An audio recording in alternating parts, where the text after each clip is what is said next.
Buenos días, buenas tardes, buenas noches, dependiendo de la hora en la que nos estén escuchando. Bienvenidos sean a otro programa más de Grado Cero. Y pues hoy tenemos un programa especial muy interesante, ¿no? En relación a un libro que recientemente acaba de publicarse por 12 Publicaciones, ¿no? Un libro en el cual se habla de un tema que no se encuentra muy frecuentemente en librerías, ¿no? Un tema sumamente interesante que es investigar en matemática educativa, ¿no? Para poder hacer este programa, pues tenemos el placer de que nos pueda acompañar Gabriela Buendía, ¿no? Que es coordinadora de este libro, ¿no? Verónica Molfino de Uruguay, y a lo mejor a lo largo del programa se incorpora también el doctor Humberto Mora de Colombia para poder platicar de este libro. Pues bueno, yo empezaría primero con algunas preguntas generales del libro y a lo mejor para introducir a las personas que no están relacionadas con este tema, ¿no? Para que conozcan la preocupación que ustedes abordan. Este libro es un libro que busca hacer una memoria colectiva, ¿no? A nivel Latinoamérica sobre un tema particular que es matemática educativa. De entrada, ¿qué debemos de entender como matemática educativa? Es decir, cómo ser docente, cómo enseñar matemáticas, ¿qué es lo que debemos de entender por matemática educativa? Sí, ¿qué tal? Buenos días, en mi caso. Sí, esas dos cosas se pueden entender por matemática educativa, pero también realizar investigación sobre qué pasa con cuando la matemática entra al sistema didáctico y lo que ocurre, los fenómenos que causa, las alternativas que puede haber, y cosas así también son las que un investigador en matemática educativa trata de investigar, entender, reconocer, y desde ahí como proponer alternativas y entender el fenómeno en general de lo que pasa. En ese sentido, pues los resultados que se han hecho en pruebas para análisis y de comprensión matemática de los niños ha sido un problema casi de toda Latinoamérica, no toda la cuestión de la matemática educativa. En ese sentido, Verónica, ¿cómo observas tú este problema desde Uruguay, donde te encuentras? No, bueno, Uruguay no escapa a esa problemática. También tenemos, eh, digamos, problemas relacionados no solamente, o sea, algunos constatados y otros también vinculados con lo que siempre es como una cuestión de fantasma de el miedo a las matemáticas, ¿no? O sea, involucra no solamente cuestiones académicas, sino también cuestiones emocionales que, bueno, que se van transmitiendo. Y bueno, en Uruguay de repente tenemos una problemática, digamos, esa problemática está reforzada por el hecho de que no tenemos programas de formación, de investigación en matemática educativa, en didáctica en las matemáticas también se podría decir. Por eso la mayoría de las personas que investigamos y bueno, y nos formamos en esta disciplina lo hicimos en el exterior, de ahí que nuestro vínculo con Gabriela Buendía, con las personas que trabajan en el PROME, y, bueno, en particular con Javier Lezama, que es quien nuclea, digamos, toda esta idea de la memoria colectiva, porque bueno, todos nosotros nos formamos también en el Instituto Politécnico Nacional en México. Y bueno, entonces por eso también acá en Uruguay esa es una problemática aún, digamos, más compleja, porque no hay más allá de personas aisladas, es difícil generar una comunidad de estudio que pueda encontrar soluciones a las problemáticas desde un lugar más estructural. En ese sentido, a lo mejor es una mala percepción mía, Gabriela, pero sí me interesaría ver, pareciera ser que este libro tiene que ver con una comunicación que era ausente, ¿no? Siento que cuando leo los relatos de cada uno de ustedes en el texto, pareciera ser que se veían como náufragos en su propia isla, ¿no? Y buscan interconectarse por medio de este libro, como que no había un vínculo o formas de comunicación, y inclusive creo que el libro es precisamente una visión para invitar, ¿no?, a un debate de más largo aliento sobre la investigación educativa, pero no sé si esté acertada mi observación. Y así es, como este libro más se gesta porque todos nos conocemos de alguna manera, entablamos una relación en el programa de investigación de matemática educativa del CICATA del Politécnico Nacional.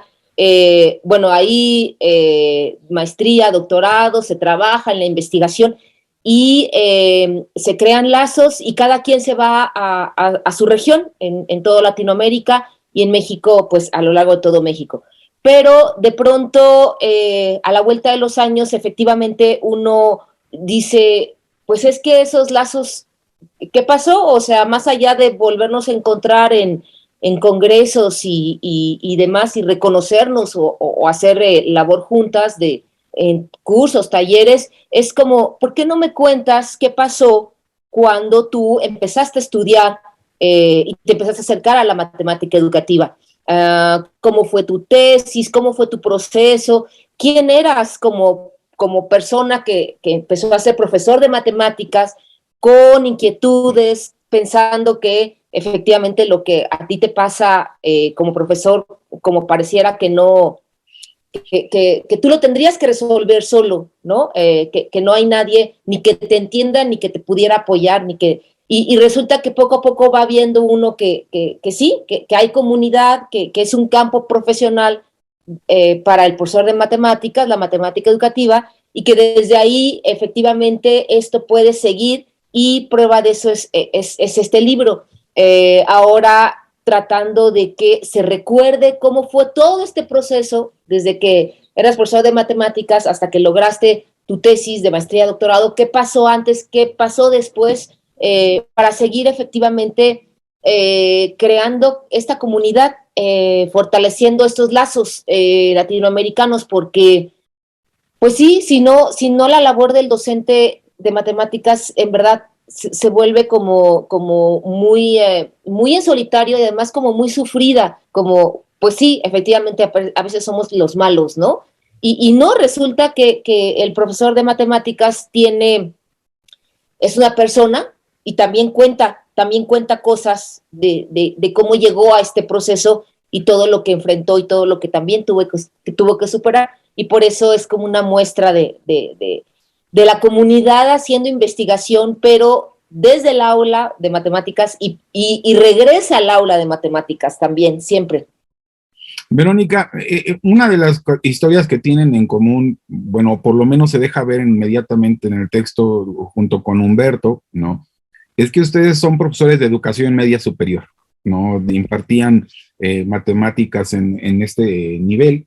Y una de las cosas que a mí me pareció interesante es que cuando tú escribes tu ensayo, tú tienes un ensayo en este libro que se llama Análisis Crítico del Discurso, ¿no? Un espejo para reflexionar sobre una trayectoria profesional. Tú retomas pues, algo que a lo mejor no pensaríamos en un matemático, ¿no? De tomas estos trabajos de Teun Van Dijk, ¿no? Sobre el análisis del discurso y sobre la preocupación de explicarlo. O sea, yo coincido con lo que comentabas hace rato y te puedo decir porque aquí en la Facultad de Derecho, pues lo primero que dicen es, yo estudié Derecho porque no hay matemáticas, ¿no? Y rehuyen inmediatamente. En ese sentido, ¿por qué te llamó uno de entrada Teun Van Dijk, ¿no? ¿Cómo lo has visto o cómo lo aplicaste en el aula? ¿Qué problemas veías y qué resultados viste? Bueno, en realidad tengo que decir como primer cosa que la responsable de que yo tomara a ese autor es la otra persona que está en esta entrevista, que es Gabriela Buendía, porque ella era mi tutora en la tesis de doctorado y bueno, fue ella la que me propuso analizarlo desde esa perspectiva. El tema ahí es que el interés, nosotros recordemos que en realidad no es que seamos matemáticos, sino que tenemos también una cuestión, digamos, nuestra disciplina es la matemática educativa, que tiene mucho de disciplina de ciencia social. Entonces, en realidad no es solamente, digamos, estudiar matemáticas, sino que más bien es estudiar los procesos de difusión y de construcción de conocimiento matemático. Y en esa difusión, bueno, tiene mucho que ver esto de qué pasa con el discurso, ¿no? Cómo se da y cómo se institucionaliza. Por eso el tema ese de, bueno. Y tal, lo que me interesaba a mí en ese momento, y me interesa porque eso en realidad después lo seguí trabajando con profesores en formación, es ver un poco por qué se enseñan los temas de la manera en que se enseñan. Y en esa búsqueda de las razones por las que se enseñan de esa manera, bueno, lo que interesaba, lo que era un análisis desde el discurso, ¿no? Entonces, bueno, ¿por qué? Está bien, el discurso es este, pero ¿por qué es ese? ¿Cómo se construye? ¿Cómo llega a ser ese? Y en esos por qué en realidad están los intereses de las personas involucradas, las personas que emiten y que reciben los discursos. Y bueno, y en realidad ahí es como que va decantando naturalmente la necesidad de que, bueno, esos intereses responden a lazos que esas personas establecen con los grupos en la sociedad. Y bueno, y esos lazos están mediados por relaciones de poder, y bueno, y ahí es como que naturalmente, digamos, el uso de la idea del análisis crítico del discurso de Van Dijk se hace necesario para eso. Y bueno, y cómo, eso fue en la búsqueda en particular en la tesis, de responder cómo se enseñaba un determinado conocimiento en la enseñanza media superior. Pero también eso después, bueno, es empleado año a año con profesores en formación, que les propongo una tarea en la cual tienen que reflexionar ellos mismos por qué enseñan un determinado tema de la manera en que lo hacen. Y lo que he visto a lo largo de los años es que nosotros siempre, en esto de la formación de profesores, una de las cosas que queremos favorecer es la reflexión sobre sus prácticas, y muchas veces les decimos que tienen que reflexionar, que tienen que pensar en cómo hacen las cosas y por qué, pero ellos, hay veces que si no les damos herramientas específicas de análisis, esa reflexión es muy superficial. Entonces, es necesario, yo he visto que con estas herramientas, para ellos realmente logran procesos reflexivos súper profundos y logran identificar que, por ejemplo, este tema lo dan así porque así es como se lo enseñaron a ellos en el liceo, o sea, en la enseñanza secundaria, y entonces lo enseñan así, y son cosas sorprendentes, porque se supone que ellos vienen de un proceso de formación de profesores, en donde estudiaron un montón de cosas, les enseñaron supuestamente didáctica y matemática, y lo que se descubre es que a pesar de que ellos estudiaron eso, o sea, pasaron por 4 años de formación en donde se les enseñan nuevas cosas, igualmente la manera en que dan las clases después de ese proceso de formación está muy influenciada por la manera en que ellos lo aprendieron cuando trabajaban cuando estaban estudiando, ¿no? Como estudiantes de secundaria. Entonces, bueno, eso da un montón de herramientas para que ellos puedan, una vez identificado ese actuar, digamos, ellos pueden empezar a transformar sus prácticas, porque se dan cuenta de la importancia que tiene todo lo que aprendieron en el Instituto de Formación Docente, y cómo eso tiene que ser aplicado y no quedarse solamente con la manera en que ellos lo aprendieron. Y bueno, en definitiva eso tiene que ver con la transformación de los modos en que se enseña, de las prácticas educativas, ¿no? Porque de lo contrario seguiríamos siempre enseñando de la manera en que nos enseñaron, y no habría transformación, que es justamente lo que estamos necesitando para estas problemáticas que hablamos al principio, ¿no? De la problemática a nivel Latinoamérica de la enseñanza de la matemática. En un proceso educativo, o sea, cual fuere, pues hay 3 factores, ¿no? El alumno, el profesor y la institución, la autoridad. Y en ese sentido, pues yo me imagino, ¿no? Pues el simple hecho de que hayas venido a estudiar aquí a México, ¿no? Pues habla y no solamente en Uruguay, también aquí en México se cuecen habas, y creo que en toda Latinoamérica, de que hay una ausencia, no sé, tal vez es mi opinión, de un apoyo por parte de la institución. Es decir, pareciera ser que el niño quiere aprender o el joven quiere aprender, el maestro tiene ganas de enseñar, pero sobre cómo ascender a poder hacer un análisis más completo, ¿no? O una forma más proactiva de enseñar, pues como que las instituciones están quedando durmiendo el sueño de los justos, ¿no? ¿Qué es lo que pasa allá en Uruguay? Bueno, acá en Uruguay estábamos en una situación mala y ahora estamos en una situación peor. Esa es la realidad. O sea, no hay programas de formación ni de posgrado, ni de maestría, ni de doctorado actualmente en matemática educativa. Y bueno, sin esos programas no se puede construir conocimiento académico, porque en realidad los programas que no se puede construir comunidades, no se puede construir conocimiento. Entonces, esa es la situación en la que estamos actualmente. O sea, aunque parezca mentira, esto digo porque en todos los países del mundo, no sé si quedan otros países del mundo donde no existan a nivel universitario programas de formación en didáctica de la matemática. Pero bueno, aquí estamos en esa situación. O sea que las personas que quieren estudiar eso, más allá de... Nosotros tenemos una carrera de profesorado que es muy bien vista desde diferentes lugares del mundo. Todo el mundo lo reconoce como una carrera buena porque tiene patas, digamos, como unas dimensiones sólidas en cuanto a lo que es la formación en pedagogía, sociología, psicología por un lado, la formación matemática o de disciplina por otro, y la práctica docente, y se articulan esas tres dimensiones, pero la formación queda ahí, en el grado. No hay posibilidades de profundizar después. Entonces, como el grado, a nivel de grado uno no aspira a tener tesis, o sea, trabajos de tesis o trabajos en donde se haga construcción de conocimiento realmente. Entonces, bueno, al no tener una posibilidad posterior, eso genera que la construcción que se pueda hacer siempre es dependiendo de otras comunidades, bueno, como en nuestro caso, que o sea, le agradecemos mucho a Cicata por tener esta posibilidad de haber, no solamente de habernos formado, sino de mantenernos en contacto, de tener, bueno, cada tanto hacemos alguna tutoría de tesis y de ahí podemos mantener el contacto con lo que es la investigación, y hacemos a la interna de nosotros, entre las personas que nos formamos, hacemos algunas investigaciones, pero siempre son como no a título de una institución, digamos, sino más a título personal. Y bueno, esa es la realidad que tenemos ahora. Hasta el año pasado teníamos un posgrado en matemática con mención enseñanza, pero ahora también se cortó ese posgrado, o sea que tampoco tenemos, digamos, esa posibilidad. Y bueno, esa es la realidad en Uruguay, y claro, evidentemente que se hace muy cuesta arriba. Nos cortaron también la posibilidad o sea, teníamos unos proyectos de publicaciones con estudiantes del profesorado, que eso hacía que los estudiantes estuvieran más en contacto con la investigación y bueno, la difusión de conocimiento, y ahora también se quitaron, digamos, los apoyos para esas publicaciones.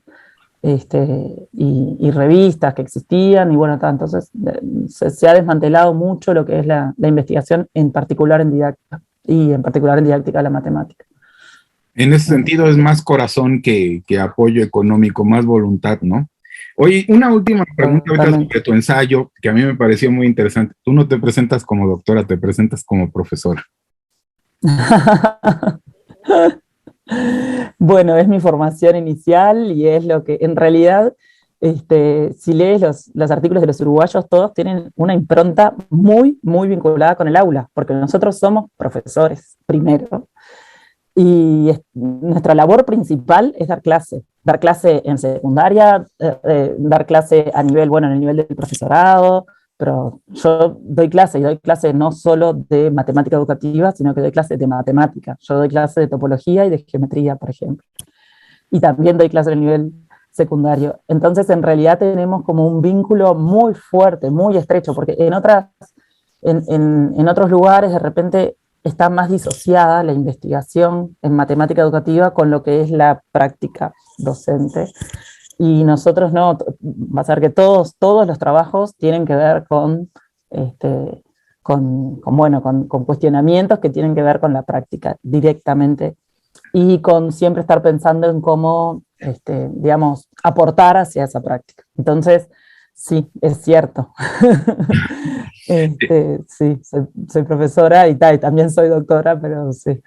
Pero eres más profesora que doctora, o por lo menos. Un poco sí. Sí, ¿no? Gaby, tú tienes un ensayo también interesante, muy personal, ¿no? Que se llama Un proceso de resignificación, ¿no? Pues tú eres de casa, ¿no? Tú estudias aquí en la UNAM, estudias actuaría, ¿no? Y pues dices que, bueno, nos platicas que tú pensaste mucho para entrarle al doctorado, ¿no? Es decir, tardaste en decidirte, aunque no en hacerlo, ¿no? Yo creo que es algo que pasa muy comúnmente con muchas personas que están dentro del ámbito docente. ¿Por qué pensar tanto en estudiar el doctorado? ¿Qué era lo que te hacía no entrarle en inmediato? El tiempo, como tú comprenderás, cuando, sobre todo para las mujeres, es muy real. Terminando la maestría, yo ya estaba casada y ya tenía un hijo. Entonces yo sabía que iba a ser muy difícil y bueno, y además trabajando. Entonces, estos tiempos, ¿no? De dividirte como mujer, mamá, esposa, profesora y además doctorante, yo decía, no es para mí, pues, ¿no?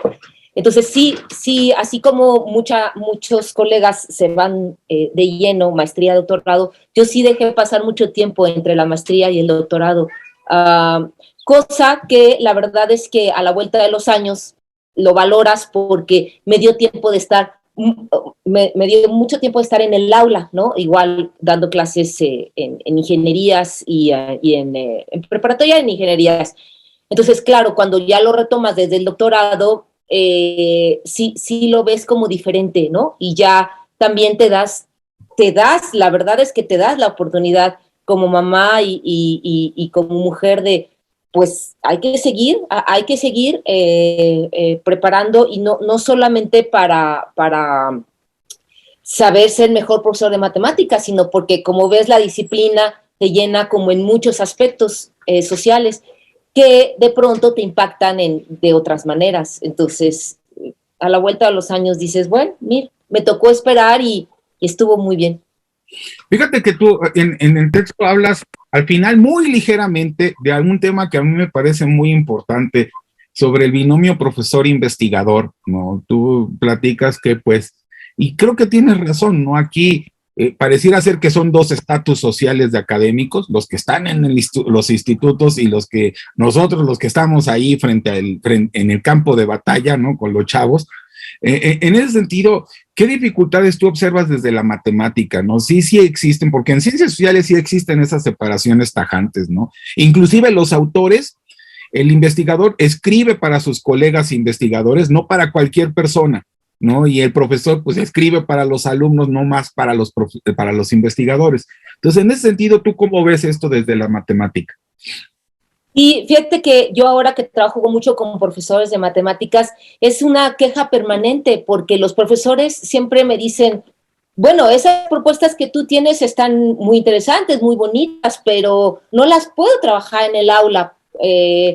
Desde que no logro entenderlas a profundidad, hasta que no me da el tiempo, hasta que yo como profesor más bien tengo que llenar muchísimos informes y tengo que andar haciendo planes y programas y no me da tiempo, entonces yo no puedo hacer. Y el propio investigador de pronto pues es que tú, profesor, no quieres reconocer los avances que se ha tenido, no quieres ver que hay maneras diferentes de enseñar esas matemáticas. Entonces sí, por supuesto, hay un encuentro ahí que no siempre resulta pues fácil. Y entonces muchos de nosotros justo lo que hacemos es tratar de jugar estos binomios, de acercar la investigación al profesor, pero también del profesor facilitarle la entrada a no solo hacer investigación, porque hay profesores que no les interesa porque no es su labor tener que hacer investigación, pero sí para poder entender tu aula y reconocerla. Entonces, muchos jugamos este doble binomio y la verdad es que como muy complicado porque sí a veces hay que traducir estos lenguajes de los investigadores. De hecho, este libro, lo que ocurrió con muchos de los investigadores que ahí escriben, es que cuando de pronto propusimos la tarea de, a ver, no es un artículo, ¿no? de investigación, no es, vas a contarnos, por ejemplo, tu tesis, nos las vas a narrar. Y entonces muchos colegas nos han dicho que enfrentarse a una tarea de narrar tu tesis doctoral es como muy difícil porque es platicarla. Y entonces muchos docentes que la han leído han dicho, es que esto está genial porque me estás contando lo que tú hiciste de tal manera que yo puedo jalar lo que yo necesito para el aula. Entonces, este libro de verdad intenta otra vez ser un medio para acercar este binomio, porque la verdad es que los profesores en su trinchera y los investigadores acá nunca van a poder mejorar la educación de sus respectivos países.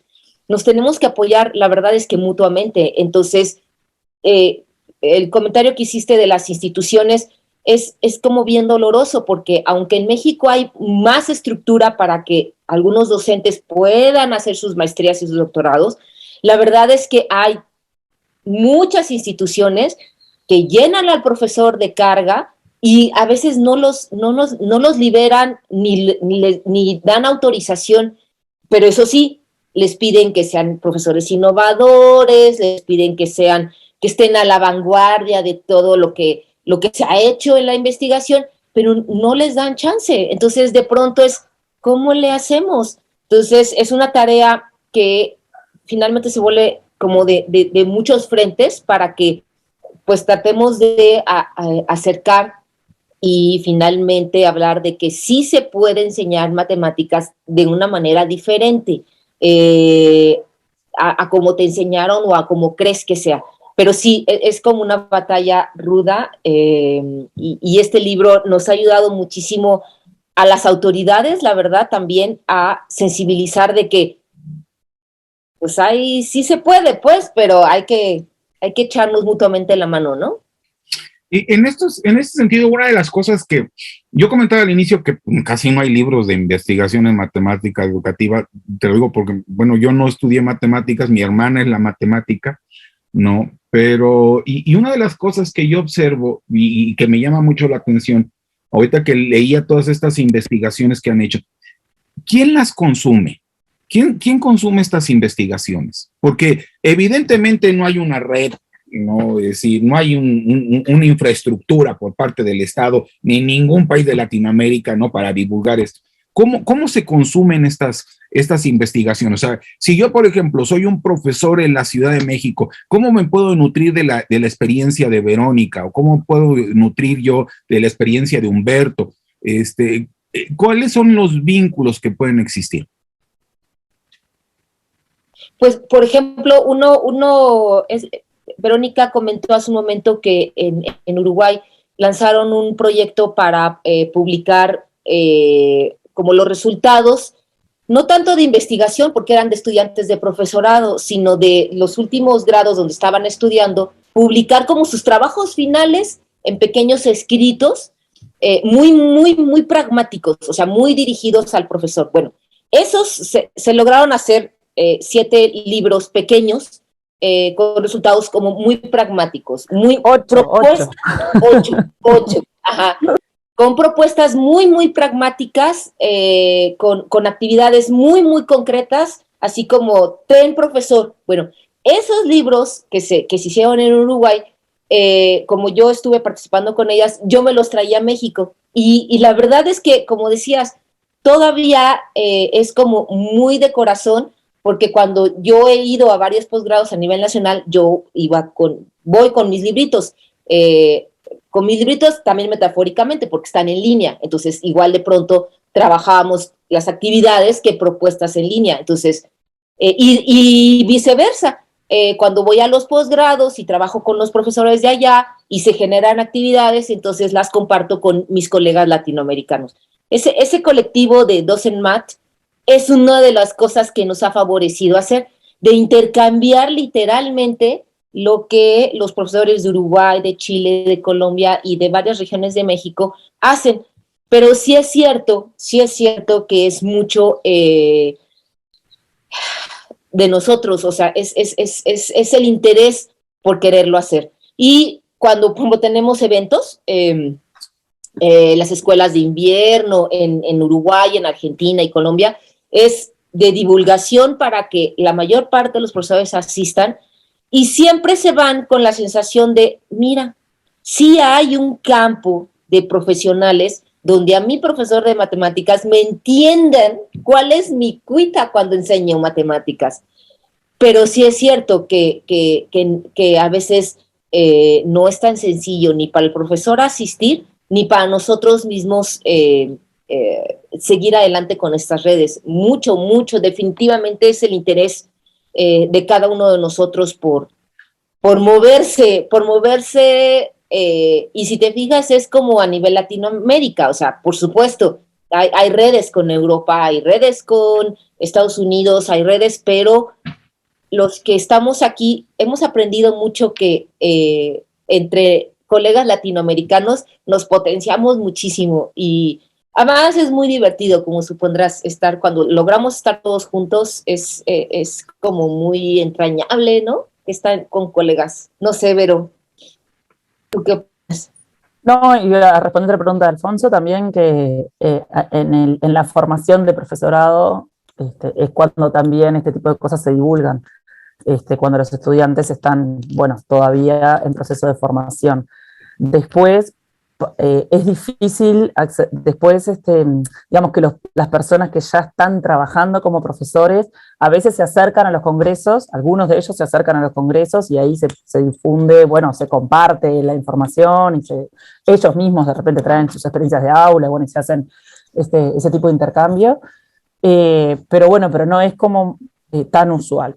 Esto porque también la tarea del docente requiere como un montón de tiempo, de dedicación, y eso que a veces no tienen el tiempo suficiente para poder leer como nuevas cosas, pero digamos que la idea también de estos, por ejemplo, estos escritos que decía Gabriela, que sean como bien aterrizados al aula, y eso también tiene que ver con esto de que, bueno, de poder, digamos, de favorecer la difusión de conocimiento vinculado con la disciplina, en cuestiones más concretas. Pero igual queda mucho trabajo por hacer, ¿no? Mucho trabajo para seguir acercando, digamos, el conocimiento que se produce a los profesores, más profesores de aula que de repente no se dedican a la investigación. Uno de los actores que es muy mencionado, pero no, tal vez no es muy presumido en casi todos los textos, es ICATA, ¿no? El Centro de Investigación en Ciencia Aplicada y Tecnología Avanzada. Y una de las cosas que a mí me llama mucho la atención es que todos en común tienen así cátacas, ¿no? Todos tienen en común, claro. Y hablamos de un centro de investigación chiquito, no, una cosa inmensa, y con un patrocinio, con un apoyo gubernamental bastante escaso, ¿no? Creo que hay más bien porque las cosas, porque el viento sopla fuerte, llegan, porque realmente así como que les apoyen con mucho dinero no hay.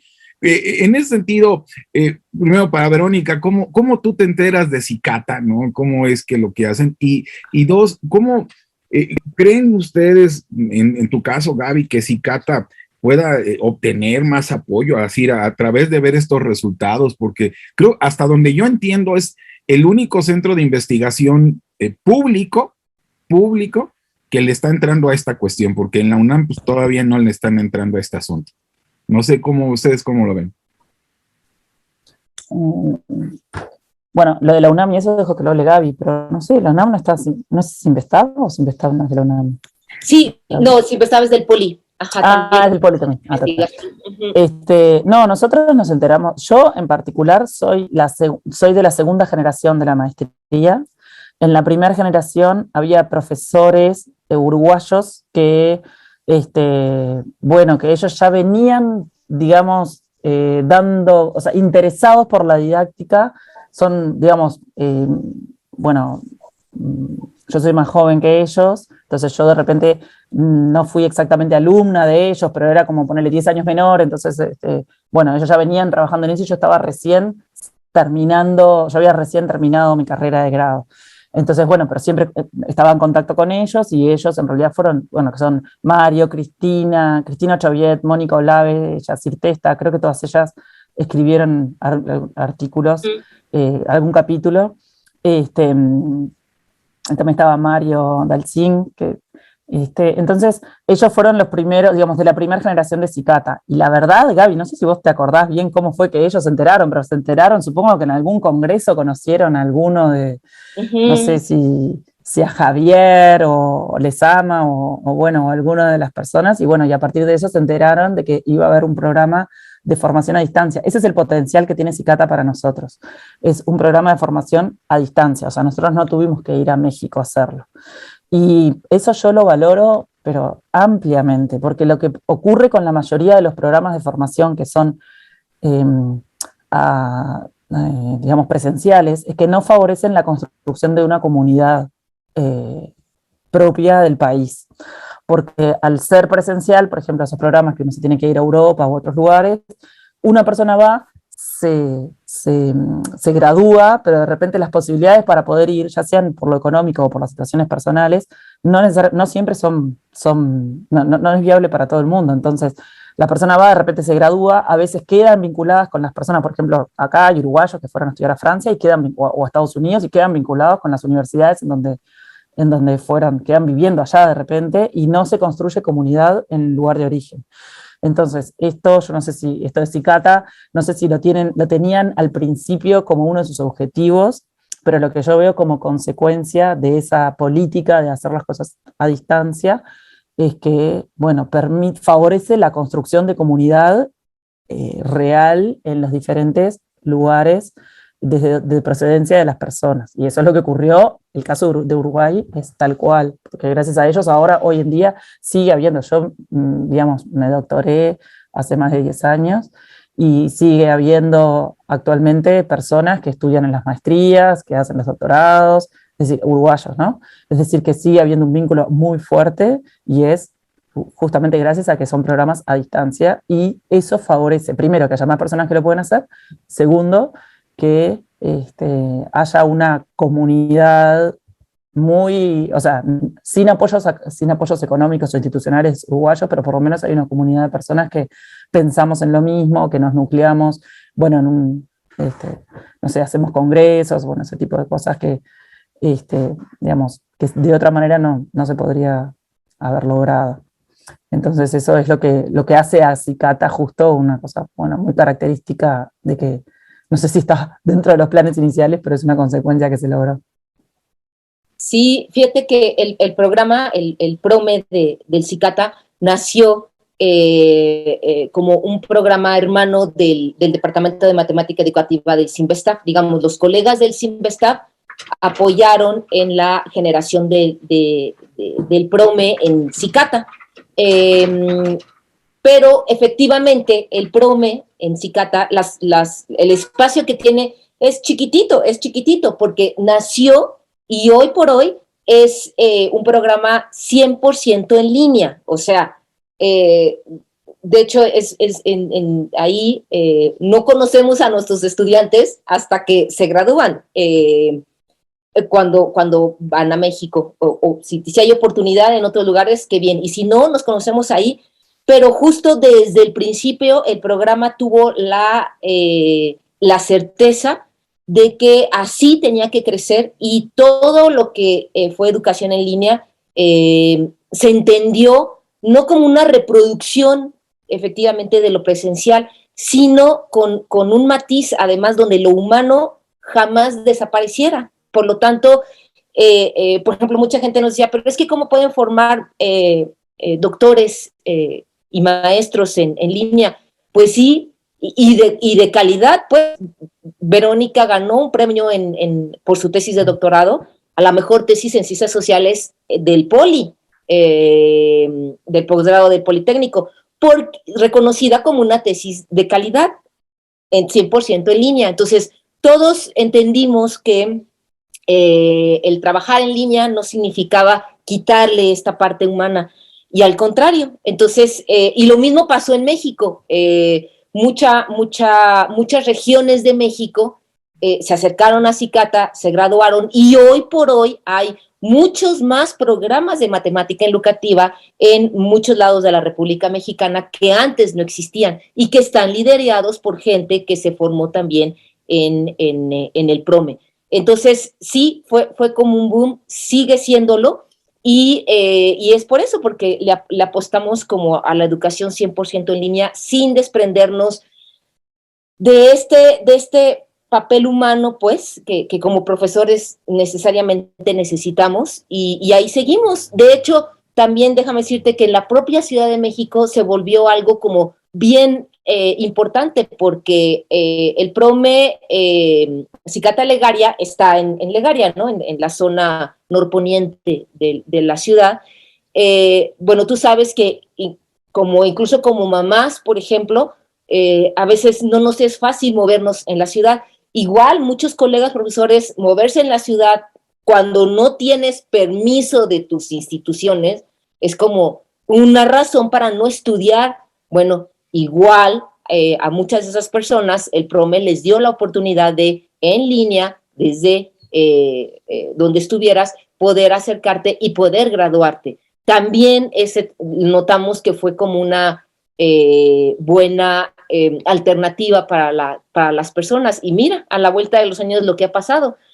Cada graduado, de verdad, muchísimos graduados ha hecho comunidad en sus lugares. Y hoy puedes hablar en México de muchísimas maestrías y doctorados que están en el PNPC y cuyos responsables se graduaron con nosotros. Entonces es pues sí, y efectivamente el mismo Politécnico de pronto se le olvidaba porque en sí el espacio es muy pequeñito. Ahorita yo ya no estoy ahí, pero efectivamente siempre es una comunidad de 10, 12 personas más o menos. De repente al mismo Poli se le olvidaba que existía ¿Por qué? Porque es chiquito, porque pues trabajamos cosas en línea, ¿no? Entonces, pero bueno, ahí es donde uno entiende que importa lo que tú crees y importa en lo que tú te desenvuelves para seguir adelante, ¿no? Eso me lleva a la última pregunta que va dirigida a las dos, ¿no? El pasado jueves fue el Día Internacional de las Mujeres en las Matemáticas, ¿no? Y bueno, pasó casi desapercibido, ¿no? Porque nadie, no cacarearon el asunto, no se enteró, pero creo que sí es importante hoy en día este tipo de esfuerzos. ¿Ustedes cómo ven el rol de la mujer en las matemáticas hoy en día? Bueno, déjame decirte que precisamente el Politécnico, pero un poco fue porque dos de las autoras del libro en otra institución del Politécnico, la de FIE, empezaron a mover con sus instituciones y decirle, oiga, tenemos un libro y tenemos en la Ciudad de México 9 mujeres politécnicas, vamos a hacer un evento. Bueno, movieron cielo, mar y tierra y afortunadamente el director de la DFIE, del IPN, sí hicimos un evento y fue un macroevento. Macroevento, entiéndase como mujeres digo, no 5,000 gentes, pero sí llegamos a estar unidas, yo creo que como unas 250 personas, de las cuales 9 mujeres éramos autoras. Entonces, no, hombre, se puso muy interesante porque además las 9 autoras compartimos qué fue lo que significó escribir ese libro, reflexionar del quehacer de la mujer matemática en la educación, pero además en el Politécnico. Entonces estuvo como muy interesante y bueno, de ahí siempre quedó la promesa, en particular el director del DFIE, de promover estas políticas de género de manera muy seria, continua, de ayudar a que las mujeres se sigan estudiando. Bueno, ahí queda la promesa y esperemos que así sea. Pero nuevamente fueron dos de nuestras autoras las que hicieron ese evento y la verdad es que quedó muy bonito y bueno, son de las oportunidades que uno tiene para efectivamente decir, miren, sí se puede hacer algo, ¿no? Este es un producto hecho por nosotras en conjunción con un montón de colegas también que nos apoyan, pero sí se puede y hay que apoyarnos entre todas, ¿no? Entonces, ahí vamos, eso te podría decir yo. Verónica. No, bueno, hablando más en términos generales, yo creo que, bueno, que por suerte ha habido, evidentemente, en la evolución de la humanidad, avances muy grandes con respecto a las posibilidades de las mujeres de desarrollarse en matemática y en matemática en el sentido amplio, ¿no? En matemática en particular y en matemática educativa también. Y y bueno, como en muchos otros órdenes de la vida, hemos, digamos, demostrado que una vez que se nos dio la posibilidad como género, ¿no? De empezar a crear conocimiento, bueno, es muy importante, no digo que sea ni más ni menos que el de los hombres, pero sí que es, digamos que hemos trabajado a la par en actividades súper, bueno, productivas, que bueno, que evidentemente antes no existía ni siquiera la posibilidad de repente de acceder porque directamente se les negaba la posibilidad. Y estoy hablando de un antes no muy lejano en el tiempo. Si uno piensa en la historia de la humanidad, 100 años no es nada. Y bueno, eh, aquí en Uruguay, por ejemplo, recién hace, yo qué sé, 70 años que las mujeres pueden acceder a un nivel superior, 70, 80 años, o sea que estamos hablando de muy poco tiempo. Creo que ahora todavía falta afianzar, digamos, esos procesos de igualdad de oportunidades en aspectos de repente más sutiles, porque actualmente no es que se niegue directamente la entrada a una universidad a las mujeres, pero sí esto de, bueno, cuestiones más sutiles, ¿no? Por ejemplo, de cómo son los cuidados, eso varía de sociedad en sociedad, ¿no? Pero cómo históricamente hay una cuestión cultural, como una imposición cultural de que la mujer se ocupe más de los cuidados de ancianos o de niños, y bueno, o de cómo realmente repercute en la carrera profesional, la vida personal, que si uno compara el género masculino y femenino, está claro que actualmente aún repercute más en las mujeres lo que es la vida personal que en los hombres, ¿no? Y bueno, me parece que hay que seguir luchando, que la matemática nos ayuda mucho para entender eso, ¿no? La matemática permite leer el mundo, con recursos matemáticos es importante, y bueno, también la posibilidad de escribirlo de otra manera. Entonces, bueno, en ese sentido me parece que tenemos que todavía hay muchos pendientes como sociedad que podemos seguir mejorando para que las niñas de ahora puedan tener un futuro, bueno, más igualitario. Para terminar la entrevista, ¿dónde puede alguien, un profesor de matemáticas, seguir los trabajos que hacen? ¿Dónde puede, aparte evidentemente de leer el libro, dónde uno podría seguir los trabajos que están haciendo, mantener diálogo o inclusive si se ve incentivado para estudiar el doctorado, ¿no? ¿Dónde podría checar esto? Bueno, una alternativa es DocenMat, tal cual, es una plataforma que estamos lanzando donde, bueno, está el dossier del libro, están las ligas para conseguir el libro vía Amazon y vía la editorial, Palabra en Vuelo también. Pero además en DocenMat es la plataforma donde estamos, además de que hay foros, hay grupos, hay más videos, hay más alternativas, hay también están como ligas hacia posgrados, hacia otras revistas, y próximamente lo que queremos ahí es poner precisamente un espacio de escritura, no tipo de investigación, porque para eso hay otros foros, ¿no? Para que también más profesores se animen a empezar a escribir y a divulgar lo que hacen. Entonces, DocenMat es una opción, y si no, de verdad, casi ponle matemática educativa y te va a llevar, bueno, en México te va a llevar invariablemente al Simvestab o al PROME, y de ahí para el Real. Hay como mucha información, y yo casi te puedo apostar que cuando los profesores de cualquier lugar encuentran como una persona cercana, van a encontrar en su región, en sus diferentes regiones, en México o en sus diferentes estados, un núcleo, ya sea en un posgrado o un núcleo de investigadores cercanos a los cuales pudieran acercarse. Afortunadamente hay redes en México que hacen eso, y anualmente nos estamos reuniendo, pero localmente hay muchas más cosas. Y a nivel Latinoamérica, prácticamente en todos los países hay núcleos ya de matemáticos educativos y de profesores que se acercan a la didáctica de la matemática. Pero bueno, Vero. No, en Uruguay lo más parecido que podría haber es la Sociedad Uruguaya de Matemática Educativa, Sociedad de Educación Matemática del Uruguay se llama, CEMUR, en donde, por ejemplo, ahora se está organizando un congreso en donde yo estoy solo en la parte de evaluación de trabajos, pero en realidad los que están, digamos, organizando el congreso se llama CUREM, el congreso, CUREM 9, y son justamente egresadas de Cicata, las que están, digamos, muchas de las personas que están, y hay también otros profesores colaborando con eso, que no son necesariamente vinculados con Cicata, pero bueno, ahí es otra de las cosas que uno ve como consecuencia de la labor elaborada por Cicata.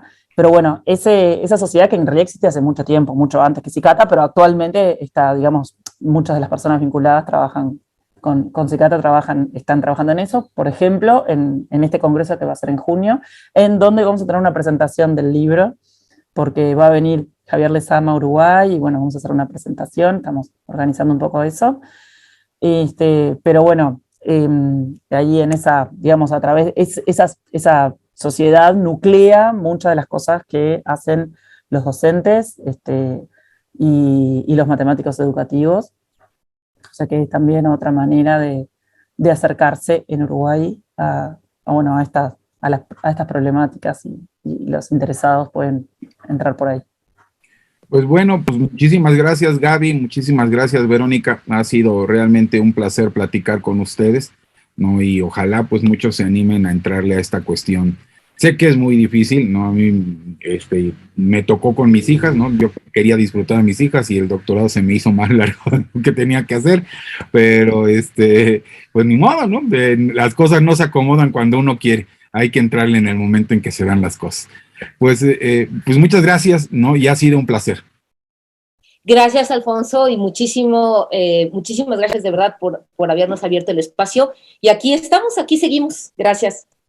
Gracias, Verónica. Sí, muchas gracias por darnos voz. Para nosotros es importante, y bueno, después lo que queremos ver, lo que se edite o lo que se lo que se produzca, así también nosotros lo podemos difundir en nuestros colectivos. Muchas gracias. Pues hasta luego.